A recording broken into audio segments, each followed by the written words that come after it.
Hi again. We're going to start this new panel. This is a new format now. We're going to have some small presentations from each of our panelists, and we'll have a small discussion afterwards. So let me first invite Nuno Brito from Goparity, and the floor is yours. Thank you. Okay, so hi everyone. My name is Nuno. I'm one of the co-founders of Goparity, and Goparity is an impact investment platform. So basically, this is how we start all our pitches and presentations. It's something that probably everybody already knows, but it's never too much to remind you that we live in a fairly unbalanced world in what concerns wealth distribution. And it's not getting any better. We have big problems with financial illiteracy, and this rich to poor gap is becoming bigger and bigger. Now, while this is happening, we also have several other struggles that we need to solve as a society. We can think about any sort of pollution, climate change, other sorts of inequalities. Even war has become a thing of the day now. But it's not only bad news. So we also have good news. We know that there's a lot of money sitting in European families' bank accounts, and we know that the younger the generation, the more they are willing to invest with impact. So to use their money for good, the more conscious they are about their choices, and they want to be empowered to choose what their money is doing. And this is why we created Goparity. We have a very simple business model. We operate as a crowd lending platform, so it's like crowdfunding, but with loans instead of donations or rewards. And what we do is, we have on the one side people and companies that lend money to sustainable project developers. So basically we have companies that need funding for their sustainability projects, and we have people on the other side of the platform that lend money to them. They lend money, and what do they get back? They get the money, interest, and of course all the positive impact that they have generated. Now, these are a few examples of projects that we did with Goparity that we financed. Very quickly, we have dairy cooperatives in Uganda. We have funded sustainable aquaculture in Portugal. We have funded farmer cooperatives in Ecuador, solar power in Colombia. We have projects in many countries all over the world. What's in common with them is that it's always debt finance, so it's always loans. And it's always for something with a positive impact, that is aligned with the Sustainable Development Goals. We split our projects into 5 categories. You can see water and the blue economy, which is all aquaculture and water efficiency, for example. We have business in transition that relates to improving the company's environmental performance. We have, of course, a lot of solar power and a lot of energy efficiency too. Green use of land, concerning the way we produce food and the protection of biodiversity. We've done some reforestation too, but it's not very easy to find business models that can be funded via loans in reforestation, and social economy. Now, the biggest chunk of our projects is in solar power. Then we have also a lot of water and the blue economy, and in social economy too. These are some of our numbers. We have more than 10,000 investors on the platform. We have almost 30,000 registered users. We have funded more than 200 projects. We have invested more than 18 million euros in all these projects. And more than 6.5 million euros have already been returned to investors, and luckily, they intend to invest them back. It's also circular. So this is where we have projects all over the world. So we have offices in Lisbon, Barcelona, and we have just opened in Canada. We should be operational in Canada in the first quarter of next year. And we have funded projects in the UK, Ireland, the Netherlands, Sweden, Germany, Italy, Brazil, Colombia, Peru, Ecuador, Uganda, and Kenya. But more important than all of these figures is the impact that money invested through Goparity makes. And this is something we take very seriously. We measure the impact and we share it in real time with our investors. So every time you make an investment, if you're an app user, you're going to see what the impact of your investment is. We know that our projects help avoid more than 25,000 tons of CO2 emissions every year. We have positively impacted almost 150 people. We have helped generate or save 15 gigawatt hours per year in electricity. We have helped create almost 5,000 jobs. We won't stop here. So Goparity started as a crowdlending platform, but our goal is to be more and more part of our users' daily lives. So as a user, you already have an IBAN account, for example, which allows it for you to use your Goparity account as if it were a bank account. We will be launching debit cards for our users, so you can actually manage a bigger part of your money with Goparity, make your everyday purchases with your Goparity card, and use your earnings from your impact investing directly with a card. And you can create investment strategies and savings plans. So you can either invest manually, or you can choose what criteria you want your strategies to follow and create several strategies to invest, let's say, high risk, low risk, just solar power, only in Portugal, whatever criteria you have when you want to invest. Well, this is the added value for companies, but I think I might be taking a bit too long. Just a note to say that one of our goals is also to offer more services to companies so that they are also able to engage in impact investing, either because it's aligned with their CSR policies or as, for example, an incentive for their human resources. So if, let's say, a Christmas gift for a worker or an incentive package could be an impact investing gift card. I saved a short story to close the presentation. I still have time? Yeah, 1 minute? Good. So this you see here, these are some of the solar panels that we funded in Uganda. Now, in this area where we fund these dairy cooperatives, of course, we work with local installers. So the actual installer is a Ugandan company. They don't have electricity in this specific one, in this area. So we funded the solar panels, and of course there's a lot of positive impact because they don't need to use their diesel generators anymore. They have stable electricity, which means the dairy can be kept cold all the time because of the fridge. Now they only use the generators as a backup. There's no noise every day from the generators. There's no air pollution from burning diesel the whole day. But since it's also in a rural area, they have to fence them. And they are lit at night for safety reasons. So this is what it looks like at night. The funny side of this, and that's why I wanted to share this story, is that sometimes the bigger impact you have is impact that you did not plan at first. And our installer, we had a call recently because we gave them a Goparity award for like the most impactful project. And he joined online and he shared the story of this facility. He said, this is now the gathering point of the community around the dairy because there's no public lighting there.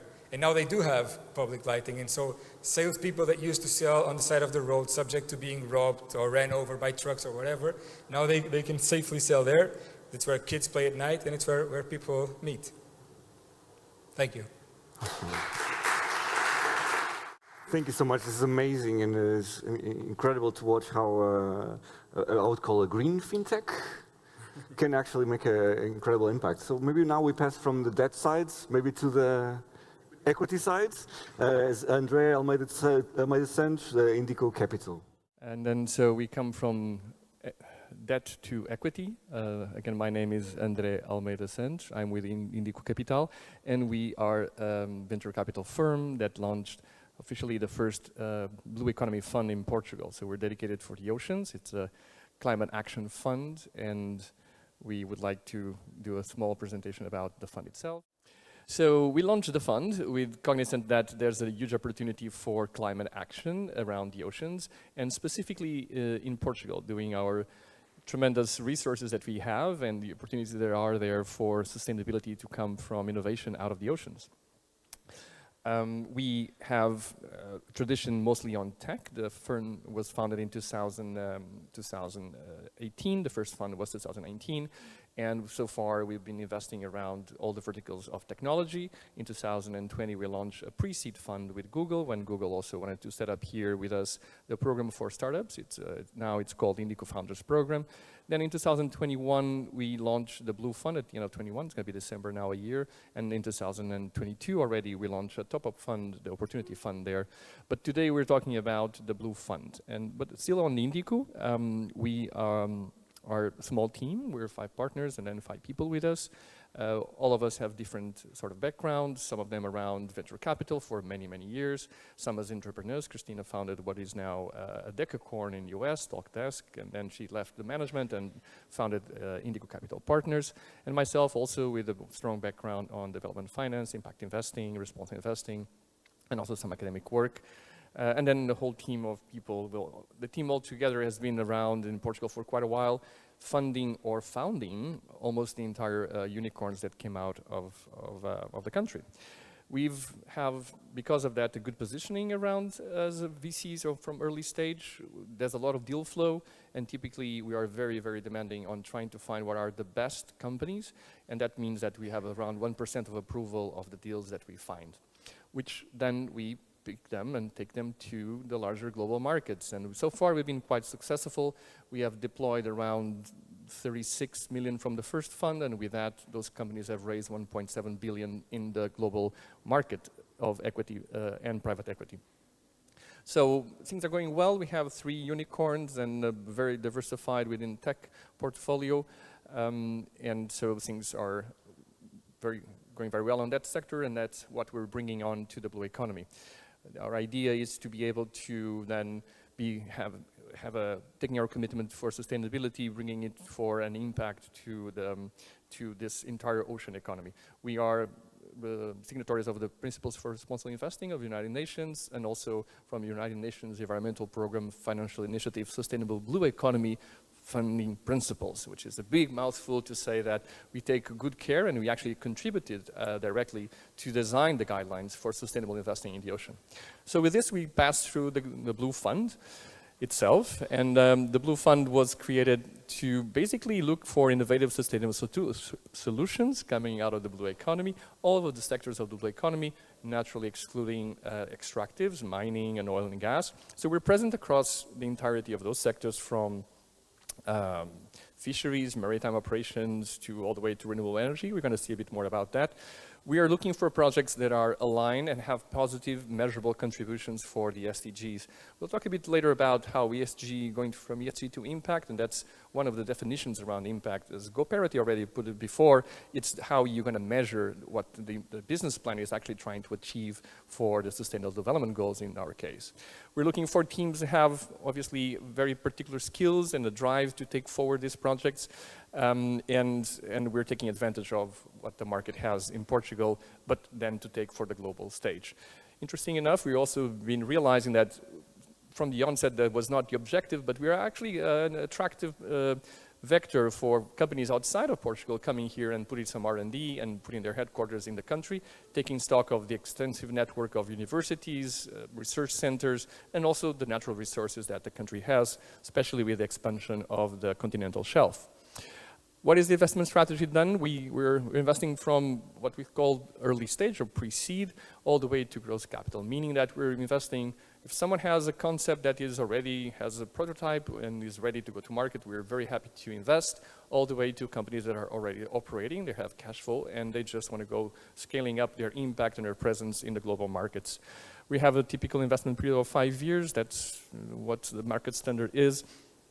And so we're basically looking into companies that want to scale up, are greenfield or brownfield. We're pretty much across the entirety of the development cycle of a business that is related for the oceans or that is in the value chain. Sometimes the problems that we want to solve in the oceans don't start on the ocean, they start much sooner on the value chain. And so that's where we need to act. And how do we act? We act across all these sectors. And again, we're looking into valuing marine resources in a sustainable manner. We're looking for all sorts of applications that they can have across the economy. We're also trying as much as possible as a venture can perform that role in supporting local communities if that is possible in our objectives. Sometimes that's what coastal tourism is all about. And then we also try to find solutions that were tested in other areas that could be then applied for the blue economy. Some of these are what we call non-tech, what I like to call it soft tech and hard tech. A lot of what happens in the blue economy has to do with technologies that have been developed for quite a while. They're not your typical software that is going to come out to the market very quickly. We're looking into things that have been developed for long years, and now they need some of the skills that the venture can bring to then scale up those solutions. We love to work with all these sort of researchers that then have a purpose to address the main issues of the SDGs. We have a focus on SDG 14, that's life underwater. There's a lot of sub-themes around this that we're pretty much vested into contributing to, but not only. And that's also the case, for example, with offshore renewable energy that doesn't have a direct contribution for SDG 14, it's SDG 13, climate action, but this is also within our potential sides for impact. We have a specific impact framework that measures the contributions, and then we report on it.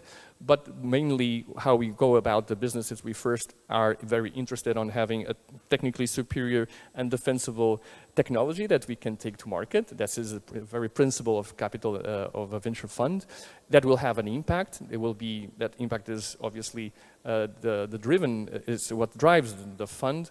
And scalability, which is sometimes not very obvious within some of these sectors. These are very fragmented markets, so we're looking to solutions that might be, some of the solutions that we're looking into might be very interesting, but not from a venture side, not from a solution that I can then take to other places in the world and replicate it. That's part of our business model, and that's what we're looking for. Obviously, within what is the ESG safeguards, but also the guidelines that we applied from the investing on the ocean with UNEP. And in the end, we are looking into making money. It's a venture capital fund. So this is associated with our ethos, and we believe that this is a strong driver for at least part of the solutions that we need to tackle the ocean problems. It's the people that make all this work. So a team, even with a not so good project or not so good product, can take things very far, can shape, can evolve, and can make what is initially a solution that seems to have some potential to a great, great impact later on. So far, where are we on the Blue Fund? So we launched in, well, December, but we started operating mostly starting on January. We've gone for more than 300, actually, I think. From last month, we have even updated data. And we are closing the first deals now. We have, well, it's around 6 that are being signed. Some of them have been signed in the last week. I'm afraid this is not that updated. Some of you are here, a lot on blue biotech, around anti-fouling. We have someone here that is representing some of these companies. Anti-fouling, we have also high-value compounds for pharmaceuticals out of macroalgae. We have business around digital, CO2 emissions, optimization of cargo, and project on coastal tourism that is very promising in terms of a connection with education and local communities, and a very, very interesting project on renewable energy, providing new solutions to deploy at large and in quantity offshore wind parks.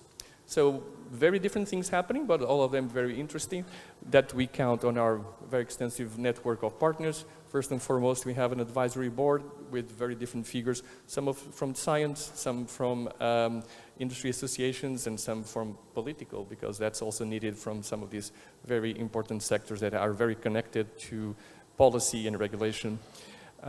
We did an effort to then work with every accelerator in the country and having connections and MOUs with most of the research institutions and the universities.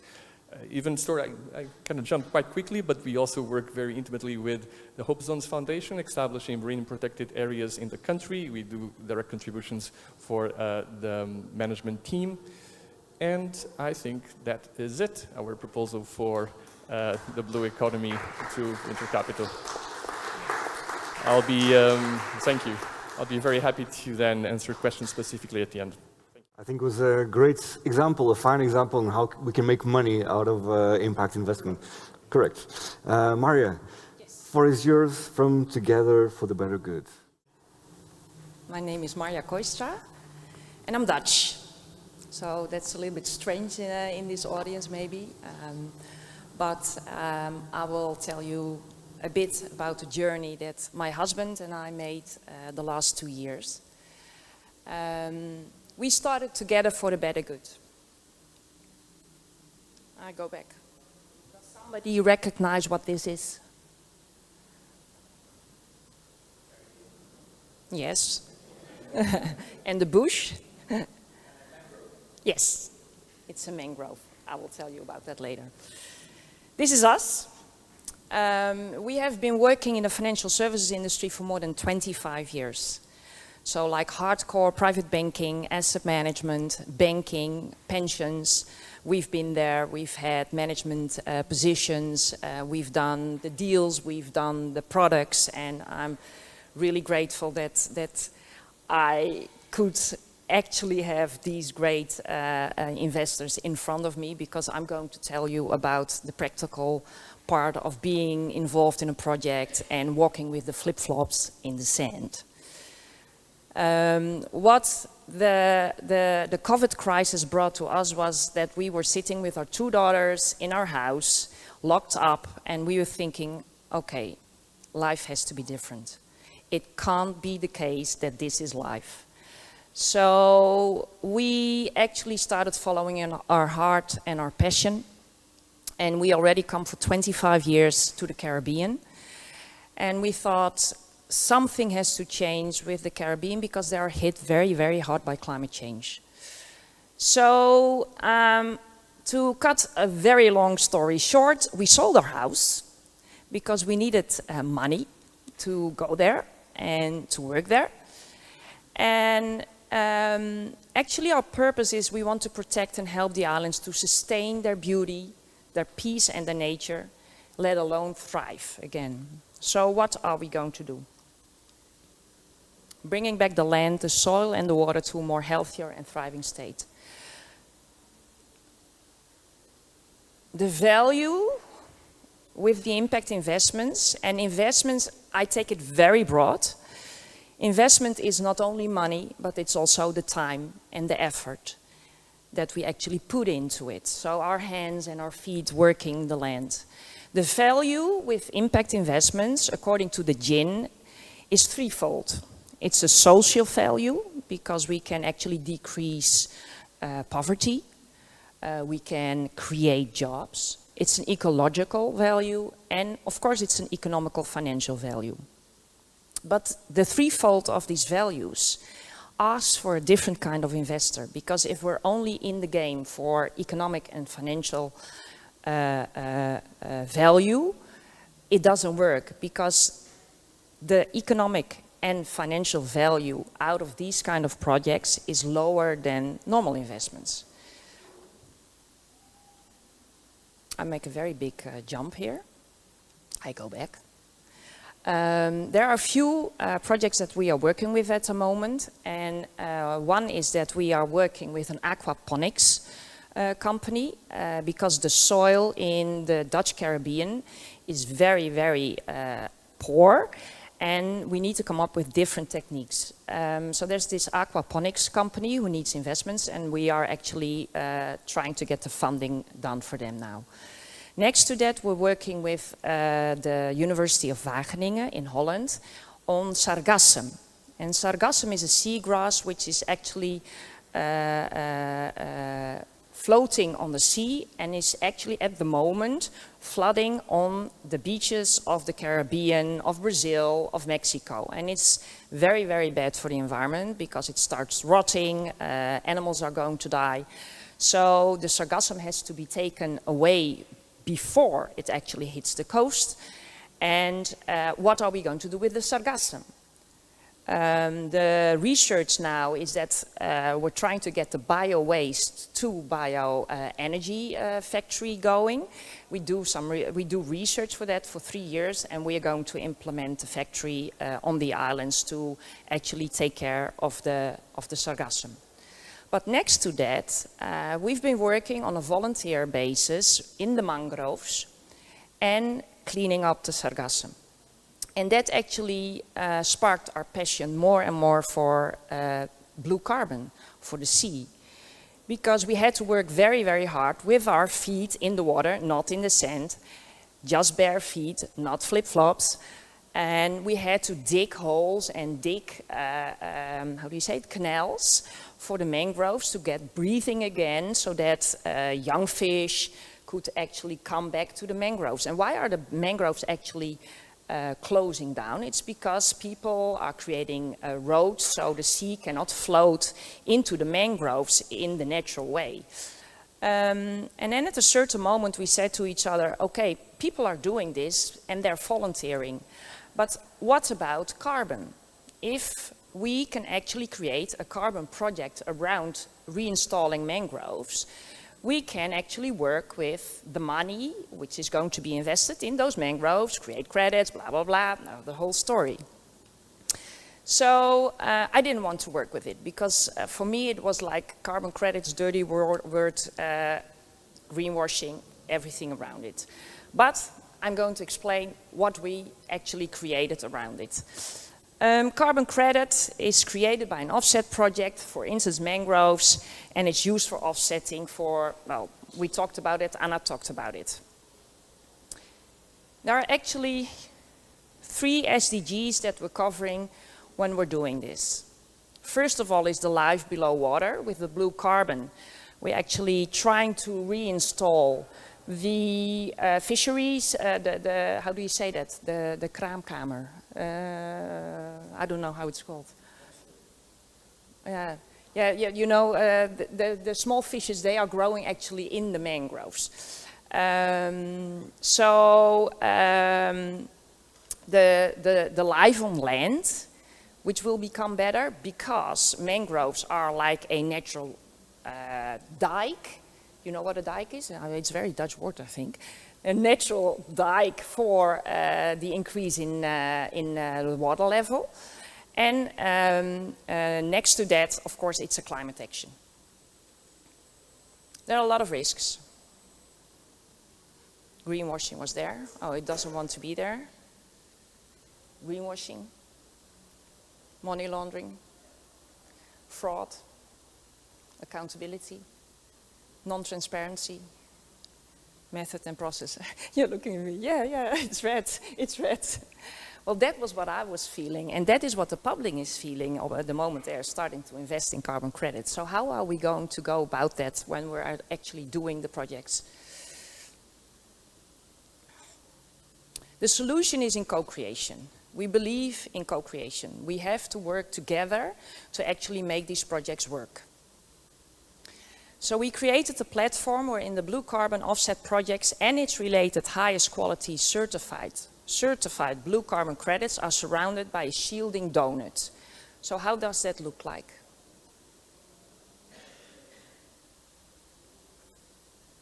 Do you understand it?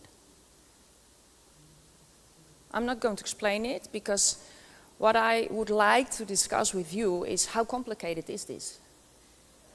So how many risks are here that need to be covered? We're talking about the blue carbon projects here. We're talking about credit buyers, we're talking about investments, we're talking about offset, we're talking about Vera Gold. And then around that, we've created this risk control framework. What I want to discuss with you is the fact that there are a lot of stakeholders in this process.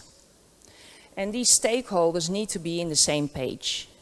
And that is very difficult because there are a lot of people who are actually working only with financial value and they want to earn money with it. But in this sweet spot, the blue carbon projects, people are actually literally working with the flip-flops in the sand. And they really want it to work. So how can we control and how can we manage these kind of projects? What we found working in the Caribbean for 6 months now is that everybody sees the need that we have to change but not from an inner perspective, but from an outer perspective, because we have like the legislation, we have 2030, we have 2050, so there's this outer pressure to actually change. But where is the inner motivation to change? And every time when we came to a project or to a government on the islands, yes, of course they wanted to talk with us because they have to fulfill their deeds and the pressure around them. But the moment we started to work with them, oh, they just said, oh, well, we don't have time, blah, blah, blah. So where does that come from? We are convinced that people have to be motivated from their heart and from their passion to change the world. Like we are all sitting here. We are all sitting here and we are in the same kind of space because we feel it. We have the passion and we have the heart. But the people we are dealing with in these kind of projects, the governments, etc., how are they actually motivated to change the world? So I was searching for a framework, for a connection with the SDGs, and then this came along. And you know all about it, I just learned, so that's good. Creating conditions for change comes also from the inner development. I don't know if this is a very difficult one to get on the next page, yeah. And there is this framework and it's the inner development goals. And those have been developed and presented in April, only April. And you've been part of the founders, so I'm very happy that I met you, only this afternoon. And a friend of mine from Brazil, she actually called me and she said, maybe this is the thing that you're searching for. I'm a coach also, so next to the fact that I've done a lot in financial business, I'm also a coach. This framework actually could be the instigator for a more rapid change towards SDGs, towards the real change that we have to make.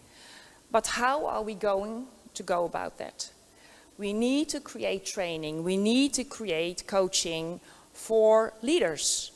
Leadership development is so important, and leadership development in the sense that they're starting to feel that it's necessary to change, that they want it because their heart feels that their inner voice says, yeah, but look around you. I mean, yes, it's warm and the world is on fire and I don't care, I close my eyes.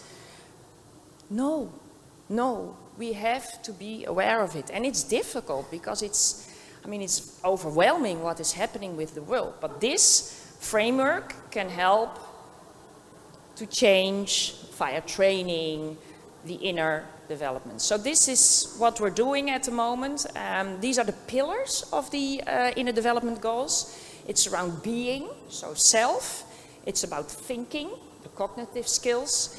It's about relating, caring for others and the world. It's about collaborating, the social skills. And it's about acting. Acting, driving change, go and stand with your flip-flops in the sand.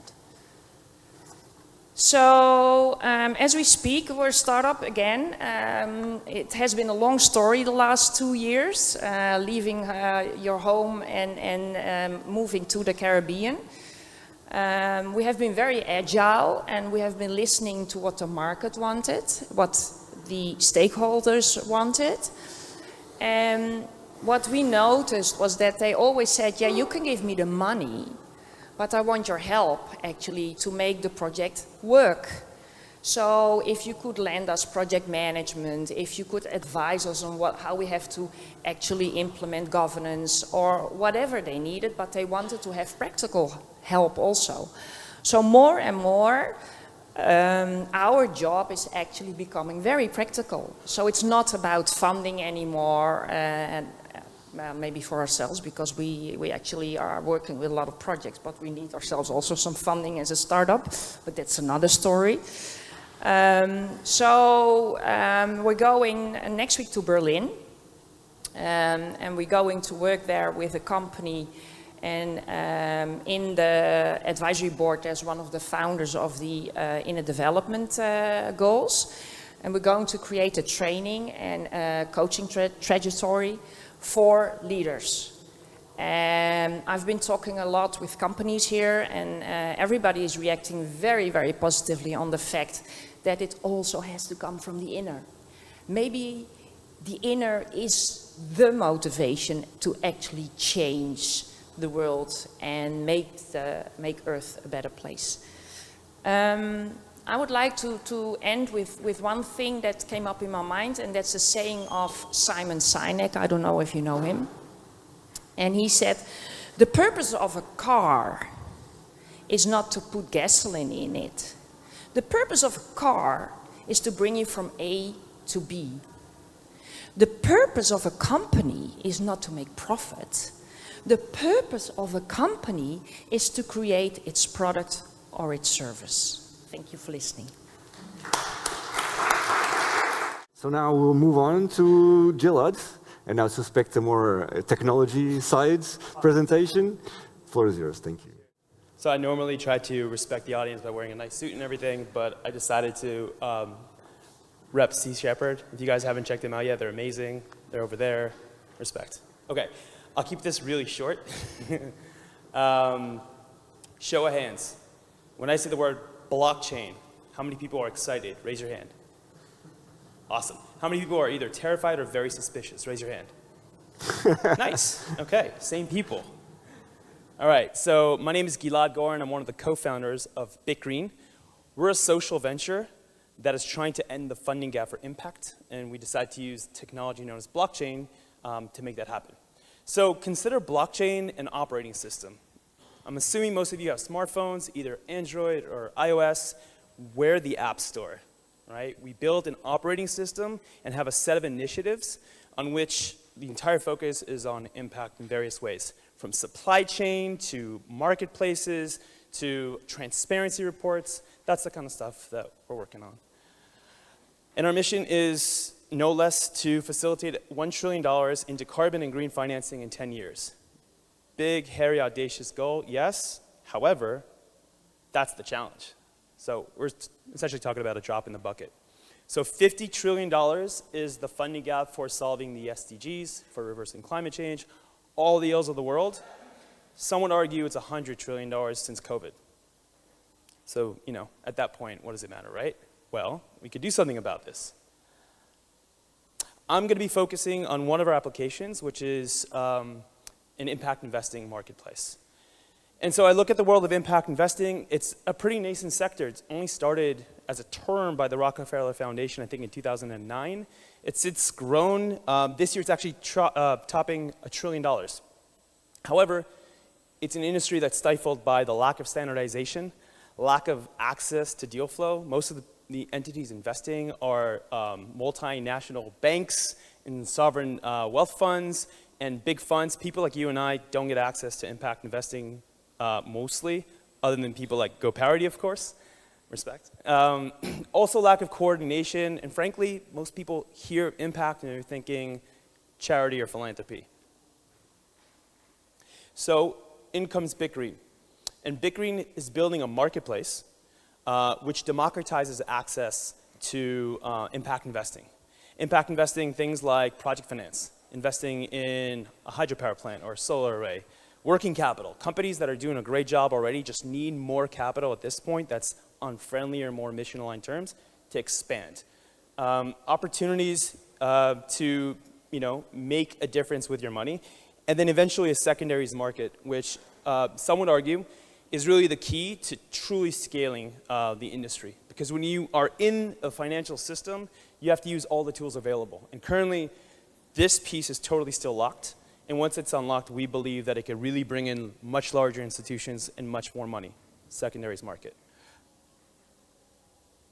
Okay, I won't bore you with all the details, but very simply, we are building a totally compliant marketplace.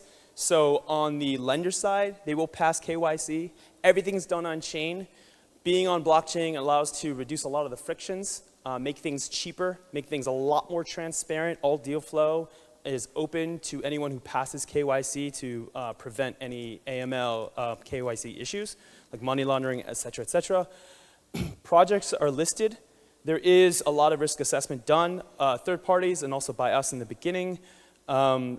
the opportunities in terms of what the deals are, we ourselves are starting with debt, and you could do whatever, you could do different tranching and all that finance bro stuff. However, there's also the opportunities for equity and philanthropy. From a technical perspective, we can accommodate it right now. The backend code is open sourced in the spirit of blockchain. The front end piece, what you or I will interact with, is our own, but it's made to be white label friendly. So a lot of what we do is actually talk to larger communities and organizations that want to use their own version, and they come to us. Basically what we do is either we build our own applications, or we align with mission-aligned organizations that have a use case for blockchain, but don't have the in-house capacity, and we help build with them, as long as they match us in mission and values. Okay, eventually there will be the secondaries market, and what that means is basically I've invested in a deal. I don't want to hold on to it for much longer because I want to recycle my money, go somewhere else. I have a marketplace to actually have liquidity and move on to the next thing. But for people who are not into all the back office stuff, this is what it looks like. Some of you may have been to eToro, Kiva, AngelList. Call it a very sexy e-commerce experience. Only the products aren't dishwashers, the products are life-changing opportunities. And what are some of these opportunities? So this is about traction, deals already signed. In the world of bonds, we have an MOU signed with an alliance of some of the most well-respected foundations. They have an alliance of $1.5 billion going into renewable energy projects in the developing world. One of these projects is a hydropower plant to be built in a country in West Africa, which will provide the first consistent electricity for the entire country. It's a 27 megawatt plant. This alliance actually reached out to us because they don't want to be the only checks in, and they want to crowd in everyone. So they're doing the equity, which is the riskier part of the opportunity, and then the debt piece is going to be made available to anyone who passes KYC on our marketplace with much safer terms. In carbon, we talked a bit about the voluntary carbon marketplace. We're very active in that. We have another application that is a marketplace for carbon, plastic, and biodiversity credits. We also deal with financing for early stage projects that need the money right now, just like most startups. Here, this is a project with one of the more well-known indigenous communities, the holder of a lot of the wisdom behind plant medicine. They have 2 to 2.5 million hectares that is theirs under title. They're also one of the most ostracized populations. They're suffering from narco traffickers, illegal miners, palm oil, you name it, it's there. It's happening right now. We're helping them lead a project where they originate a Red Plus project, which is essentially they conserve the forest, and there will be a transfer of wealth in the form of voluntary carbon credits that are purchased. That's a $1 billion project that is changing for the entire, that's life-changing for the entire community. So we hope to get into work on that. Unfortunately, Red Plus projects take upwards of 2 years to make happen. So we're also bringing a philanthropic partner to do some potential universal basic income that's temporary. And then last, for those of you in the know a bit, in blockchain, we're part of the larger Polkadot ecosystem. A little apropos to Lisbon, a lot of Polkadot is actually moving here because this is an amazing place to live and work out of. And a Treasury proposal put by us was unanimously voted on last 2 weeks to do a full carbon audit and then to build an automated patch that takes out a portion of transaction fees from all the transactions done, and that money goes into highly vetted carbon offsets. So we're actually enabling all that. And we'll make the official announcement of that at a Polkadot event here at the end of the month. That's it. My name is Gilad. Reach out to me anytime. Happy to answer any questions. Thank you for your time. Well, thank you so much for the presentations. I think it's a positive tone to end the day, and I think that's very good. We're trying to discuss regulation, try to discuss the risks around monitoring investment decisions, but I think you are doing a much more interesting job, which is to actually make an impact. We don't have much time, unfortunately, but because I think it was very important that you spend your time presenting your projects, so I will give you the floor mostly for your complaints. So I think it's important too. So I'll just drop a few items, but please feel free to complain about what you need to expand further your ideas. So of course the question is, what challenges do you face to attract even more business? What can large corporates do to embrace your projects, or themselves to embrace impact projects? And overall, what do you think the society needs to do in order for governments, corporates that are less flexible, less dynamic, to also have an impact? I will start with Nuno, please. We'll keep the same order. Thank you. Thank you. That's a very broad question. Sorry. So I'm going to focus maybe on some of the barriers. And I think that one of the most important things, and that we don't value or mention enough, is the lack of collaboration. I think we as humans could be a much more collaborative species. This goes from people getting together to do good things happen. That's the principle behind Goparity. But it also means Indico working with Goparity, working with Bitgreen, working with Together for the Better, because we have, just among the four of us, we have access to amazing resources, talent, money, projects, pipeline, deal flow. We have everything, but I think honestly we don't collaborate enough. This economic model that we live in and that instigates competition all the time, it won't bring us anywhere. And just for me, if I think of threats, of course, the big one right now is greenwashing, and it's happening, and will happen more and more. And in the end, it feels like it just doesn't care. It just doesn't matter. So it's really frustrating to be operating in this sector and to see the sorts of sustainability claims and offsets and all the stuff that is being done and said. And you just go to a music festival, and then you have an oil company that sponsors the sustainability stage, and you go to COP27 and Coca-Cola is sponsoring, and there's just no coherence and consistency anymore. Everything is allowed, and that's really a shame, and we're all in for the loss. Andre, your complaints, please. I was not expecting coming from a beaching session, but I'm going to say one thing about collaboration. I think actually we're going to invest in the same projects that you guys are investing, so that's a good one. And next time you go for a funding round, you can come talk to me. So aside from that collaboration, Maria touched upon the inner development goals, which I'm also involved in contributing to and actually launching here in Portugal, the hub. One of the critical aspects is about critical thinking and taking the complexness of systems and trying to understand better what that means. And what you're saying is all about that. This is complicated. I'm sorry to say, impact is complicated. There's no quick fix. There's no silver bullets. You might be doing good things on one side, and you might stepping on the bad things on the other side without wanting. So taking this as a reference is really important to first go for our values and understand what we want to be, what's the change that we want to cause, and how we want to be aligned.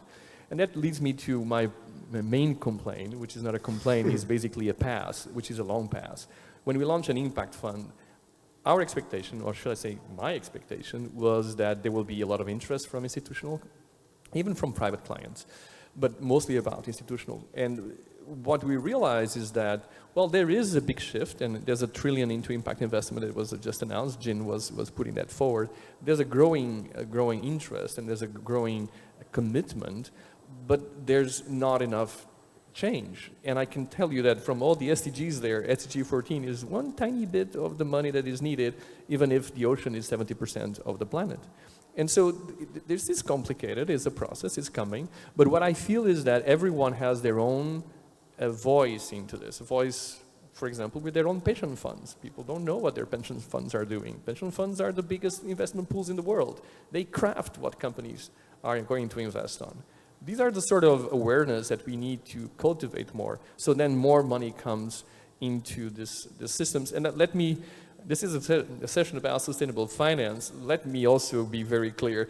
We get a lot of bad publicity into this, but The shift that is occurring, either with ESG or either with impact investing, be it with Web 2, traditionally finance, or even with the research for Web 3, a lot of this came because of the financial system being forced to start acting on it. When regulators said, well, what is your carbon footprint to investment funds? The investment funds are going to ask the companies, hey man, I have my regulator saying I need to report, what's your carbon footprint? And then after a while, the banks, and believe me when I'm telling you, no company in 5 years we're going to be able to raise a debt, a loan, going to the bank without saying what is the carbon footprint. That's because of the financial system. So we get a lot of bad rep, but let's say that this is a Trojan horse that's actually causing this shift. So making more money into the system that is motivated for impact investing, be it in whatever of the options that are here, is the challenge. Not that it's the bitching part, but it's basically it's what we needed more. Thank you. Marja, what's setting you back? Yes, thank you. I was looking at this panel and I thought, again, I'm alone as a woman. So in the investment and financial world, I'm now in this world for 30 years. And I started as a bond investment manager, running a bond fund for Robeco. Maybe you know Robeco Group. And I had a congress and there were 200 men and me.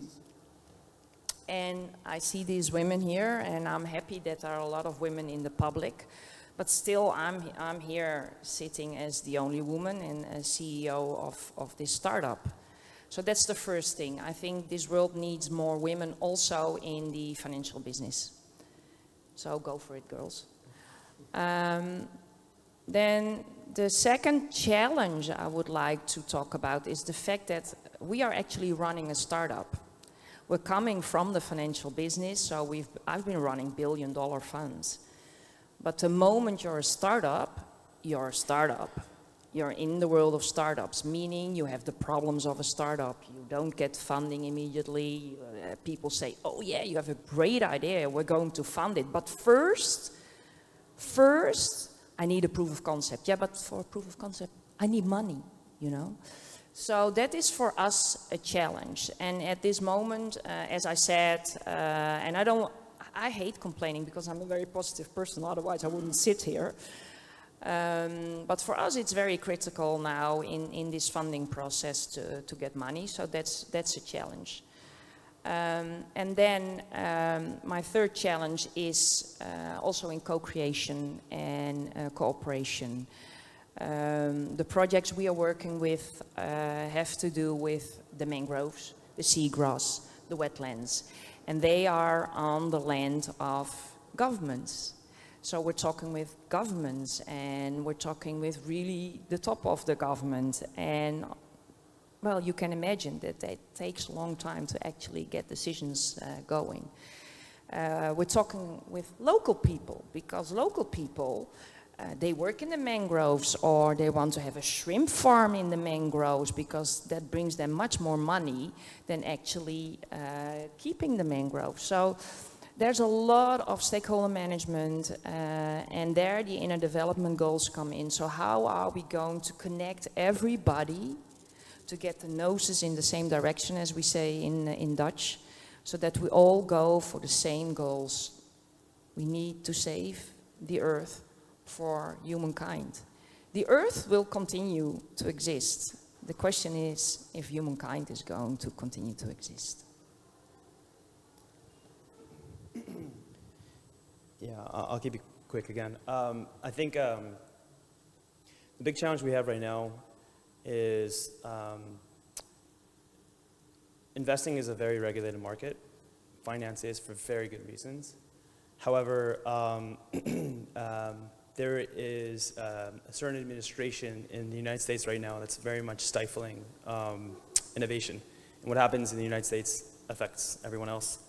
And as a result, it's challenging for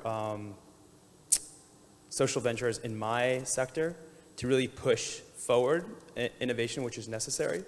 I was just at the Gin Investor Forum, and the refrain I got is that it's the same people over and over.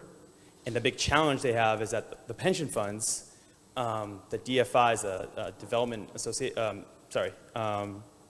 institutions won't go under like 10 million. They won't get out of bed because it's too much work. And so for funding a startup such as yours or the projects that you're trying to fund, arguably a lot of the projects you're trying to fund, they don't even look at it because just too little.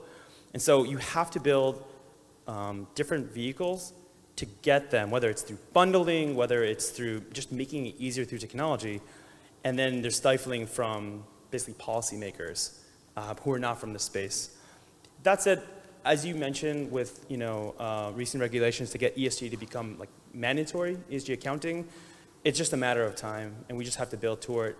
And if it's not us because we're early to the wave, it's going to happen. It's our job as, as the ones like biting and eating through glass while looking at the uncertain future, is just to keep trying. And one of us will get there. I can't finish this panel, these incredibly smart people, without asking implicitly for a word of hope for the next 10 to 20 years. So in 10 seconds, please give us a word of hope. Nuno. I was thinking the same. I didn't want to live being like the pessimistic. There's a lot of reasons to be hopeful, of course. I mean, just working at Goparity, we see everyday reasons to be hopeful. We see new users all the time, people that are dedicating their money instead of being just in a bank or wherever, just choosing where it is and choosing to have it do something good for us. So there's a lot of reasons. But one thing that Gilan said and made me think of something that I used to have. So I started my first company in 2012, so 10 years ago, and it was already in renewable energy and solar power in that case. And when people asked me, so what do you do? And I always said, I'm working solar power and sustainability. And I always heard for many, many years, oh, that's the future. And that is gone. Now people know it's the present. No one says it's the future anymore. It's happening now, we need that now. So the change took some time, but it no longer feels like we're ahead of time. Thank you. Andre, word of hope? Well, I have people that are turning bacteria into components to take copper out of paints for boats and not doing pollution. I see people taking seaweeds to do bioplastics, and that really is hopeful. But I'm not a technicist. I do believe in technology, but that's technical fixes. I think the challenge is adaptive, is a challenge of the change within. And my hope is that suddenly we're seeing Indian development goals coming up everywhere and people being on awareness and mindfulness and trying to think and being present and trying to understand what are their role. And that is the true power of transformation. It's when we change from within, and I'm seeing that awareness and that trend, then we'll see the change that you want to see from without. And I think it's hopeful to feel that. That's what I feel. Thank you. Maria, is the people the key? The people, yeah. Yeah, I can only add one sentence which comes up to my mind and which is actually a kind of life slogan which we came up at Bali when we had our former around the world trip. We had an around the world trip in 2001 when 11th of September happened. And our children were at that moment 1.5, 3.5. And we were in Bali and I saw this slogan and I've carried that with me my whole life and I will give it to you. In the end, all what matters most is how well did you live, how well did you love, and how well did you learn to let go. Thank you. I'll give you a lowbrow and a highbrow quotation. And by the way, I have 2 kids, 2.5 years old, and one that'll be a year old in a week from now. So I wouldn't be having kids if I wasn't an optimist and didn't believe in the future, right? So let's all together. Okay. Lowbrow, Chamath Palihapitiya, well-known pundit, billionaire, blah, blah, blah. He has a tweet that's really famous and basically said the world's first trillionaire will be coming from the climate the climate industry, the climate tech space. So there's, you know, that $50 trillion funding gap is a $50 trillion TAM. It's an opportunity. And there's so much innovation coming that way, so I'm not worried. The highbrow is an adoption of an adoption coming from Martin Luther King, but the long arc of the arc of history is long, but it bends towards justice, right? And over time, if you look back, the way you look back the last 10 years, I was also starting in the impact space 12 years ago, and I would be the only one in the room, and I would be like, that's awesome. And I'd be the cynical one because I'd be the only one in the room, and now, yeah, everyone knows what an SDG is. That's mind-boggling. So, yeah, it's definitely bending towards justice. Thank you very much. Thank you very much for all this. Thank you. It's a pleasure. Thank you.